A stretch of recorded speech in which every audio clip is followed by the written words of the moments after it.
আমি শেখ মোহাম্মদ সেলিম। আমি মালয়েশিয়া প্রবাসী ব্যবসায়ী। আমি 2008 সাল থেকে মালয়েশিয়াতে কর্মরত ছিলাম। আমি 2015 সালে লাস্টে দিয়ে বিবাহ করার উদ্দেশ্যে বাংলাদেশে যাই। নর্মালি আমার জীবনযাপন চলতেছিল। আমাদের গাড়ির বডির কাজ করাইতেছিলাম আমরা কাপাসিয়া ব্লাড ব্যাংকের পাশে বডি গ্যারেজে। তো আমি প্রতিদিনের মতো ওই দিনও বডি গ্যারেজের কাজ পর্যবেক্ষণ করার জন্য যাই। আনুমানিক বিকাল 4টা থেকে 5টার ওই সময়ে হঠাৎ করে আমার মোবাইলে কল আসে। আমি ফোনটা পকেট থেকে বের করি, দেখি যে কোনো নাম্বার নাই, কিছুই নাই, জাস্ট আমার মোবাইলে সাউন্ড বাজতেছে। তাৎক্ষণিক 5-6 জন 7 জন লোক আমার সামনে চলে আসে। ওনাদের হাতে একটা মনিটরের মতো ছিল। ওনারা আমাকে জিজ্ঞেস করে শেখ মোহাম্মদ সেলিম? আমি বলি জি। তখন আপনার 2 জন আমার 2 পাশে চলে আসে, আমাকে বলে একটু সামনে আসেন, কথা আছে। আমি সামনে যাই। আমার ভাইয়া জিজ্ঞেস করে যে কী সমস্যা, বলছে যে উনি একটা লোককে দেখাই দিবে, এই জন্য কথা বলবো, অসুবিধা নেই। তখন সামনে যাওয়ার পরে ওনাদের গাড়ি ছিল, আমি বুঝতে পারিনি যে এটা ওনাদের গাড়ি। ওখানে যাওয়ার সাথে সাথে ওনারা আমার ধাক্কা মেরে গাড়ির ভিতরে ঢুকাই ফেলে। গাড়ির ভিতরে আরও 2-3 জন বসা ছিল। আমার ঢুকানোর সাথে সাথে যিনি বাইরে ছিল উনিও গাড়ির ভিতরে উঠে যায়। আমার হাত বেঁধে ফেলে, আমার চোখ বেঁধে ফেলে। প্রথম চোখ বাঁধে 2টা কাপড় দিয়ে, তারপর একটা কালো টুপি পরায়। গাড়ির দরজা বন্ধ করে দিয়ে গাড়িটা চলতে থাকে। আমার মানি ব্যাগ নিয়ে নেয়, আমার ফোনটা নিয়ে নেয়। আর একজন আমাকে বলে আপকো হিন্দি আতা হ্যায়, হিন্দি মে বাত করো। তো আমি বললাম যে মেরা থোড়া থোড়া হিন্দি আতা হ্যায়। ইংলিশ? আমি বলছি যে থোড়া থোড়া ইংলিশ আতা হ্যায়। তারপরে বাংলাতে আমাকে জিজ্ঞেস করলো আপনার নাম। আমি বললাম শেখ মোহাম্মদ সেলিম। আপনি কী করেন? বলছে মালয়েশিয়া প্রবাসী, আর দেশে আমাদের গাড়ির ব্যবসা আছে, আমি নিজে ওয়েল্ডিংয়ের কাজ জানি। তারপর আপনার গাড়ি চলতে থাকে। আমি বললাম যে কি সমস্যা, কি? আমি হতভম্ব হয়ে গেছি, আমার নিঃশ্বাস বন্ধ হয়ে আসতেছিল। তারপর আমি ওনাদেরকে বললাম যে আমার নিঃশ্বাস বন্ধ হয়ে যাচ্ছে, আপনারা আমার নাকের কাপড়, মুখের কাপড়টা খুলে দেন। ওনারা একটু লুজ করে দিছে। আমি বললাম যে আমার বাড়ির সামনেই, আপনারা ওইখানে ব্রেক করেন। ওনারা ওইখানে আর ব্রেক করে না, গাড়ি চলতে থাকে। আমি রাজেন্দ্রপুর রেল ক্রসিংয়ে যাওয়ার পরে আমি বুঝতে পারি যে রাজেন্দ্রপুর বাজারে রেল ক্রসিংয়ে আমি আসি, যেহেতু ফিল করতে পারছি আমি। আর সেনাবাহিনী ক্যান্টনমেন্টের চেকপোস্টে গাড়িটা থামানো হয়। থামানোর পরে গ্লাস একটু নামিয়ে, সম্ভবত সামনে যিনি বসা ড্রাইভারের অপোজিটে, উনি কথা বলছে, পিছনে কথা বলেন, এতটুকু গ্লাসটা আবার লাগিয়ে দেওয়া হয়। তারপরে গাড়ি চলতে থাকে 4-5 মিনিট। সম্ভবত ন্যাশনাল পার্কের আশেপাশে জঙ্গলে কোথাও ব্রেক করে আমাকে ওই গাড়ি থেকে নামানো হয়, আরেকটা গাড়িতে আমাকে উঠানো হয়। তারপরে গাড়ি চলতে থাকে। তো আমি অনুমান করছি যে নৌবাহিনীর ক্যাম্প কর্মীতলা এর আশেপাশে কোথাও আমাকে নিয়ে গেছে, কারণ এই রাস্তাটা আমার খুবই পরিচিত। আমি ছোটো থেকে বড় হয়েছি, আমাদের গাড়ির ব্যবসা আছে, আমি রুটে গাড়িও চালাইছি। তো আমি ফিল করতে পারি যে আনুমানিক এই এরিয়াতে আমাকে আনছে। তারপর ওনারা যে কোনো একটা অফ রাস্তার মধ্যে ঢুকে যায়। সাইড রোডে একটা চেকপোস্টের মতো ছিল, আমি দেখি নাই, বাট আমি বুঝতে পারছি। গাড়িটা ব্রেক করে, ড্রাইভার গ্লাস নামায়, কথা বলে, তেমন কোনো কথা আমি শুনি নাই, সম্ভবত স্যালুট দিছে বাকি। তারপর একটু উঁচা ফিল হয়। তারপর একটু সামনে যাওয়ার পর আর একটু উঁচা, মানে গাড়িটা উপরে নিচে এরকম একটা ফিল হয়। 10-15 মিনিট গাড়িটা স্লোলি চলে। আর গাড়ির মধ্যে উচ্চ স্বরে, সম্ভবত গুজরাটি বা ভারতের কোনো সঙ্গীত, হিন্দি না অন্য একটা সঙ্গীত বাজানো হয় খুব উচ্চ সাউন্ডে। গাড়িটা চলতে থাকে, এক জায়গায় ব্রেক করা হয়, ব্রেক করে আমাকে নামানো হয়। একটা কেচি গেটের শব্দ আমি ফিল করি। তারপর আমাকে সিঁড়ি দিয়ে নিচে নামানো হয়। নিচে নামানোর পরে অনেক দূর আমাকে হাঁটিয়ে একটা ঠান্ডা রুমের ভিতরে আমাকে বসিয়ে রাখা হয়। তারপর একজন লোক আসে, একজন বা কয়েকজন আমি দেখি না, যেহেতু চোখ বাঁধা। আমার মেডিকেল ইকুইপমেন্ট লাগিয়ে আমার ডান হাতে প্রেশার চেক করে। তারপর বলে আমাকে যে আপনার কোনো সমস্যা? আমি বলছি আমি নার্ভাস ফিল করতেছি, আমাকে কোথায় নিয়ে আসছেন? আর কোনো উত্তর দেয় নাই, উনি শুধু জাস্ট বলে যে অল ওকে। সম্ভবত ওনারা চলে যায়। তাৎক্ষণিক আপনার একটা মহিলার কণ্ঠ আসে, শেখ মোহাম্মদ সেলিম। আমি বললাম জি। আপনি কি করেন? বললাম যে আমি মালয়েশিয়া প্রবাসী ব্যবসায়ী, বাংলাদেশে আমাদের গাড়ির ব্যবসা আছে। তারপর আপনার পিতার নাম, সব কিছু আমার ডিটেলস জিজ্ঞেস করে। আর ওনারা কিছু এলাকার নাম বলে আমাকে জিজ্ঞেস করে যে আপনি পঞ্চগড় গেছেন? বললাম যে না।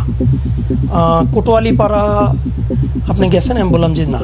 বলছে যে কোটোয়ালিপাড়া আপনি বোমা পুঁতে রাখছিলেন শেখ হাসিনার জনসভায়। আমি বললাম আমি নামই শুনি নাই আমার জীবনে কখনো। তারপর আমার পরিবারে কেউ রাজনীতি করেনি, কয় ভাই বোন, আমার বয়স, আমার রিয়েল নাম কোনটা। বললো যে শেখ মোহাম্মদ সেলিম, এটা পারিবারিক দেওয়া নাম। বললো যে না, আপনার অন্য নাম আছে। তো আমাকে মারধর করে, তারপর এইখান থেকে আমাকে নিয়ে যায় ওই অবস্থায় একটা রুমের ভিতরে আমার নিয়ে চোখ খুলে দেয়। আমি দুইজন লোককে দেখতে পাই। একজনের নাম ছিল সম্ভবত শেখ নূর, উনি চট্টগ্রাম থেকে ওনাকে ধরে আনে, কক্সবাজার, মরিচা বাজার সম্ভবত। আরেকজন ছিল সিঙ্গাপুর প্রবাসী, উনি ওনার নাম বলে নেই। এইখান থেকে তারপর একজন আসে, আইসা আমাকে খাতা কলম দিয়ে যায় আমার জীবন বৃত্তান্ত লেখার জন্যে। আমি লিখে দিই, তারপর আমার মোবাইল পাসওয়ার্ড নেয়, ইমেল আইডি চায়, ফেসবুকের আইডি চায়, আমি এগুলো দিই। তারপরে সম্ভবত সন্ধ্যাই হবে, আমাকে একটা এনার্জি প্লাস বিস্কিট দেওয়া হয়, একটা মাম ওয়াটারের পানি দেওয়া হয়, আর বাকি দুইজন যে ছিল তাদেরকে নর্মালি খাবার দেওয়া হয়। তারপর সম্ভবত দিন আর রাত্র তো তফাৎ বুঝতে পারি নাই, আমাকে জিজ্ঞাসাবাদের জন্য চোখটোক বেঁধে নিয়ে যাওয়া হয়। চোখটোক বেঁধে নিয়ে গিয়ে আমাকে পুনরায় জিজ্ঞাসাবাদ করে সেম জিনিসপত্র, খুব মারধর করা হয়, প্রচণ্ড মারধর করার পরে আমাকে আরেকটা রুমে নিয়ে যাওয়া হয়। ওই রুমে আমি একজনকে দেখতে পাই, ওনার নাম ছিল লিটন, ওনার বাড়ি বাড্ডাতে। ওনাকে নাকি অনেক আগে বন্দি করে রাখছে। উনি অলিম্পিকে বাংলাদেশের হয়ে দুবাইতে যাওয়ার কথা ছিল। তারপর এখানে থাকি, এখান থেকে পুনরায় আমাকে আবার জিজ্ঞাসাবাদের জন্য নিয়ে যাওয়া হয়। সেম আপনার খুব মারধর করা হয়, আমাকে ইলেকট্রিক শর্ট দেওয়া হয়, অনেক নির্যাতন নিপীড়ন করা হয়। তারপর আবার পুনরায় আমাকে ওইখান থেকে আরেকটা রুমে নিয়ে আসে। ওইখানে আপনার রাখার পরে পুনরায় আমাকে জিজ্ঞাসাবাদের জন্য নিয়ে যায়। একদিন আমাকে বাইরে নিয়ে যাওয়া হয়, মেঘনা ব্রিজের উপরে বালির বস্তা বাঁধা হয়। আমাকে এখানে অস্ত্র ধরে, তো বলে যে এখন আমাকে ফেলে দিবে। তো একজন বলতেছে স্যার কি শ্যুট করেই ফেলে দিব? তো বললো যে না, শ্যুট করার পরে ওনার পেটে ব্লেড দিয়ে পোজ দিয়ে দিন যেন লাশ বেশি না ওঠে। তারপরে একটা কল আসে, ইয়েস স্যার, ওকে স্যার, ঠিক আছে স্যার। তখন ফোনটা রাখার সাথে সাথে আমাকে জিজ্ঞেস করে যে তোর নাকি কোনো আত্মীয় স্বজন প্রশাসনে নাই? তো আমি বললাম যে নাই, আমার ব্লাড কালেকশনের কেউ নাই। তখনই আমাকে প্রচণ্ড মারে, শুধু মুখের মধ্যে। আমার মনে হয়েছে 4-5 জন মিলে আমাকে গাড়ির মধ্যেই কিলাইছে। আমার এগুলো ফাটায় লাইছিল, রক্ত বের হয়েছে। ওইখান থেকে আমাকে নিয়ে আসা, নিয়ে আরেকটা রুমের মধ্যে রাখে। ওইখানে একটা ছেলে ছিল আপনার, তার নাম ছিল, প্রথম সে বলছিল শাহেন শাহ, পরবর্তীতে সে বলে বাড্ডা সোহেল, বংশালের সোহেল। সোহেল আমাকে খুব সান্ত্বনা দিত।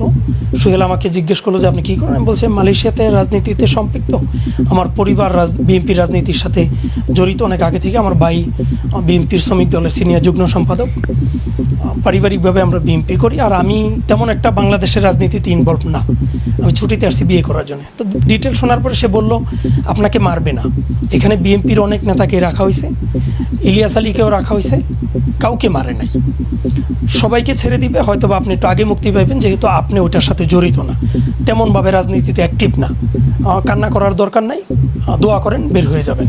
আর যদি বের হন তাহলে একটু বংশাল গিয়ে বললেন যে যুবনেতা সোহেল, আপনি যার কাছেই বলেন বংশাল যুবনেতা সোহেল বললে সবাই আমাকে চিনবে, বললেন যে আমি বেঁচে আছি, আর যদি বেঁচে থাকি তাহলে রাজপথে দেখা হবে।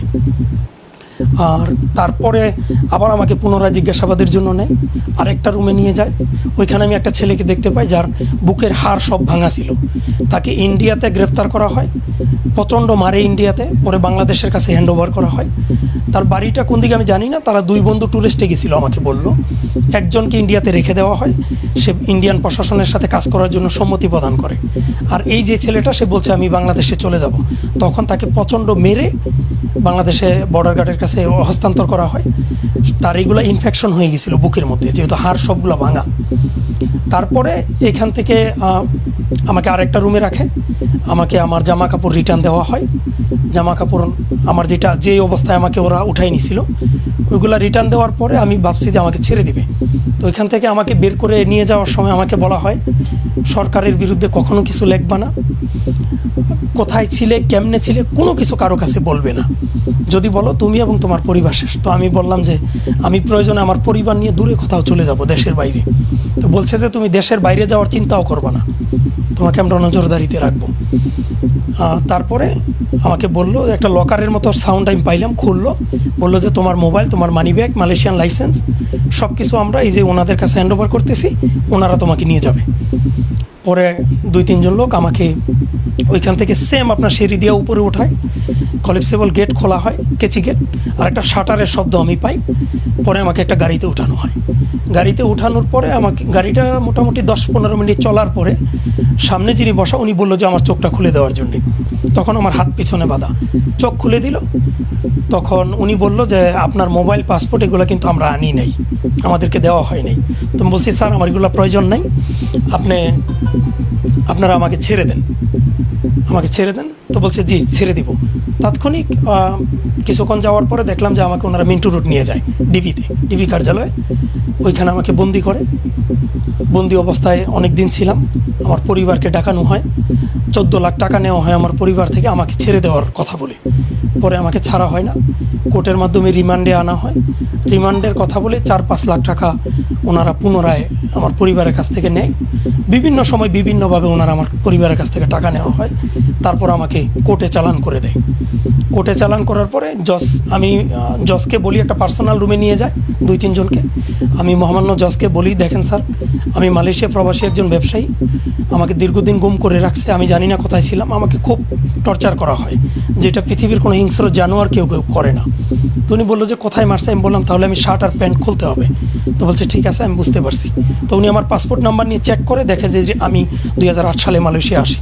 তখন উনি কাগজটা ছুঁড়ে ফেলে দেয়, যেই মামলাটা আমার বিরুদ্ধে দেওয়া হয় এই কাগজটা ওই পুলিশের যে কর্মকর্তা ওনার দিকে ছুঁড়ে ফেলে দিয়ে বলে যে আপনারা এগুলো কী মামলা নিয়ে আসেন যেটির কোনো ভ্যালিড নাই। এই লোকের যে জবানবন্দি দিচ্ছে আর এই মামলা যেটা আপনি রুজু করছেন এর সাথে ওনার কথার কোনো মিল নেই, সুতরাং এই ধরনের মামলা আমার কাছে আনবেন না। আর উনি কাগজের নিচে ওইখানে লিখে একটা কাগজ ওনাদেরকে দেয় যে শেখ মোহাম্মদ সেলিমকে সাবধানতার সহিত পরিবারের সামনে জিজ্ঞাসাবাদ করার জন্য আদেশ প্রদান করা হচ্ছে। যেই অবস্থায় ওনাকে আমার আদালত থেকে আপনাদের জিম্মায় দেওয়া হচ্ছে, পুনরায় একই অবস্থায় ওনাকে আমার আদালতে সোপর্দ করা হবে, আপনাদেরকে আদেশ করা হলো। তখন ওনারা আমার ওইখান থেকে নিয়ে যায়। তারপর আমার পরিবারের সাথে পুনরায় সাক্ষাৎ করে, টাকা পয়সা নেয় ডিবিতে। তারপরে আমাকে কেরানীগঞ্জে 3 দিনের মাথায়, 4 দিনের রিমান্ড ছিল, 3 দিনের মাথায় ওনারা আমাকে কেরানীগঞ্জে প্রেরণ করে দেয়। কেরানীগঞ্জ থেকে কাশিমপুর থেকে আমি জামিন নিয়ে বের হই সম্ভবত নভেম্বরের লাস্টে দিয়ে। আমি মে মাসের 29 তারিখে আমাকে ওনারা গুম করে। আমি নভেম্বরের লাস্টে গুম, আর ডিবিতে আমি প্রায় 2.5 থেকে 3 মাসের মতো ছিলাম মেবি, কারণ ওইখানে আপনার টাইমটা আসলে আমরা বুঝি নাই, দিন আর রাত। ডিবিতে বোঝা যায় তো কিছুটা, বাট আয়নাগর যেটা, ওটা তো আর আয়নাগর আগে জানতাম না, বাট ওইখানে দিন আর রাত্র বোঝা যাইতো না। আমার মনে হয়েছিল যে আমাকে মাটির নিচে রাখা হয়েছে, অন্ধকার, লাইটও ছিল, লাইট একটা উপরে ছিল, কোনো ফ্যান ছিল না, প্রচণ্ড গরম। খুব ভয়াবহ অবস্থা, আমি দিন আর রাত বুঝতে পারতাম না। ক্ষুধা লাগছে, খাবার দেয় না, আবার এইমাত্র খাবার দিল, কিছুক্ষণ পরে আবার খাবার দিচ্ছে। টয়লেটে আপনার খুব নির্যাতন করতো, টয়লেটে প্রথম কয়েকজনের সাথে রাখছে, লাস্টে দিয়ে আপনার একলা রাখছে আমাকে। আর টয়লেটে খুব নির্যাতন করতো, 1 মিনিটের কম সময় দিত টয়লেটে, বাইরে দিয়ে লক করতো, ওনারা লাথি মেরে ভিতরে ঢুকে যাইতো। আমি যতটুকু প্রথম তো বুঝতে পারি নাই, আমি তো আসলে হতভম্ব হয়ে গেছি। পরবর্তীতে আমি বুঝতে পারি, আর নেত্র নিউজ একটা ইনকোয়ারি করে ইনভেস্টিগেশন করে বের করছিল, মালয়েশিয়াতে সেলিম নামে একজন লোক ছিল, যিনি গাজীপুরে বাসা ভাড়া ছিলেন। তো ওই সেলিম কোটোয়ালি পাড়াতে সম্ভবত বোমা পুঁতে রাখছিল বা এরকম একটা মামলার আসামি ছিল। ওই সেলিমকে টার্গেট করে ওনারা আমাকে আয়নাগরে উঠিয়ে নিয়ে যায়। যখন তারা বুঝতে পারে যে এইটা সেই সেলিম না, আর আমি অরিজিনাল সেলিম, আর ওই লোকের নাম ছিল সম্ভবত ইকবাল হোসেন, যখন তারা বুঝতে পারে তখন আয়নাগর থেকে আমাকে বের করে দেয়। আর ওনারা যখন আমাকে ছেড়ে দেয় তখন বলছিল যে এইখানে ওয়ান ওয়ে রাস্তা, আপনার কপাল ভালো, আপনি বাইরে যেতে পারতেছেন, এইখানে যারা আসে কেউ রিটার্ন যায় না। না, আমার চোখ বাঁধা ছিল, যেভাবে আমাকে উঠায় আনছে ওইভাবে এভাবে চোখ বেঁধে আমাকে মারতো। আর ওই যে রুমের ভিতরে বাড্ডা লিটনের সাথে দেখা হয়েছিল, সোহেলের সাথে আমার কথা হয়েছিল। সোহেল বলল বিএনপির আর অনেকে আছে, এম এ ইলিয়াস আলী সহ অনেকের কথা বলছি। আমি বাংলাদেশের আমি বের হওয়ার পরে ওনারা সুপ্রিম কোর্ট থেকে আমার জামিন ক্যান্সেল করা হয়। 6 মাসের জামিন ছিল, 1 মাসের মাথায় ওনারা আমার জামিন ক্যান্সেল করে আমাকে কোর্ট সারেন্ডার করার জন্য লেটার পাঠায় আমার বাড়িতে। তখন আমি পালিয়ে মালয়েশিয়া চলে আসি জীবন রক্ষায়। আর মালয়েশিয়া আসার পরে এম্বাসির লোকজন পরিচয় দিয়ে আমাকে বুকিট বিনতাং থেকে উঠিয়ে নেওয়ার চেষ্টা করে। তখন আমি ইউএনের আন্ডারে ইউএনকে জানাই, মালয়েশিয়া ইউএনকে। ওনারা আমাকে আশ্রয় প্রদান করে, পলিটিক্যাল আশ্রয়, যেটা রাজনৈতিক আশ্রয়। আমি এখন ওইভাবেই আছি, আমার পাসপোর্ট নাই।